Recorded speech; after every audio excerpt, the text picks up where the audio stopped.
அன்பான நண்பர்களே, தோர்களே, குறுக்கு வழியில் ஓட்டு பொறுக்கும் திருட்டு குட்டமிடா, வாக்குகளை கொள்ளையடிப்பதில் வல்லமை காட்டும் தேர்தல் ஆணையமிடா, அதற்கு உடந்தையாக இருப்பது இந்திய நாட்டுடைய பிரைம் மினிஸ்டர் மோடியடா என்பதை புரிந்து கொள்வதற்கு தீக்கதில் வருமுன் காப்போம், தமிழகம், கேரளம், புதுச்சேரி உட்பட வருமுன் காப்போம் என்று எச்சரிக்கை சொல்லியிருக்கிறது.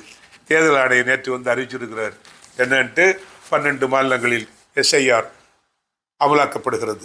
அப்படின்னு அர்த்தம், மகாராஷ்டிரில் நடந்த தில்லுமுல்லுகளை கண்டுபிடித்து ராகுல் காந்தி வெளியிட்டார் பார்த்தீங்களா, அது அம்பலத்துக்கு வராமல் இருப்பது தடுப்பதற்கு பிளான் பண்ணி திட்டமிட்டு செய்து கொண்டிருக்க இந்திய மக்கள் புரிந்து கொள்வது, தமிழக மக்கள், 12 மாநிலங்கள் மக்கள் புரிந்து கொள்ள வேண்டும். அதோடு இல்லாமல் மோடி இது பற்றியெல்லாம் கண்டுக்கவே இல்லை. அவர் இப்போ சாமியை கும்பிட்றதுக்கு குளத்தில் குளிப்பதற்கு யமுனை ஆற்றங்கரையில் நீச்சல் குளம் ஒன்று டெல்லி முதலமைச்சர் கட்டியிருக்கிறாங்க. அப்படி கிருஷ்ணகிரியில் நடத்துவதற்காக, குளிப்பதற்காக ஒரு குளத்தை கட்டியிருக்கிறாங்க. அதே மாதிரி ஏற்கனவே யமுனை கங்கை ஆற்றில் கட்டினாங்க, அதே மாதிரி கட்டியிருக்கிறாங்க. அப்படின்னா எவ்வளோ கொழுப்பில் இருக்கிறான் ஏழை தாயின் மகன், டிவித்தவன், RSS ஆப்டர்ஸர் போட்டுட்டு தெருவா சுற்றிட்டு வந்த பார்த்தீங்களா. அப்போ பட்டுக்கூட சொன்ன மாதிரி பரதேசி 20 நாள் 10 விட்டு சொருசி கண்ட மோடி கட்டின பொண்டாட்டி ஆனந்த பின்ன விட்டான் தெருவில்.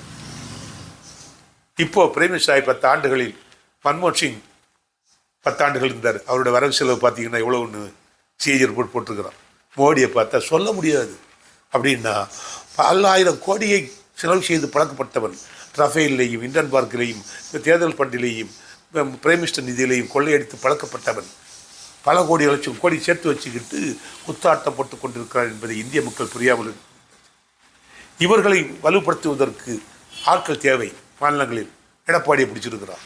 எடப்பாடி யார்? எம்ஜிஆர் சொன்ன மாதிரி ஊருக்கெல்லாம் வெளிச்சம் போட கொடுத்த படத்திலே வெளிச்சம் போட்டு வாழ்ந்து விட்டார். 4,800 கோடி ரூபாய் அவர் சகலம் சேர்ந்து என்று நான் சொல்லல, அமலாக்கத்துறை.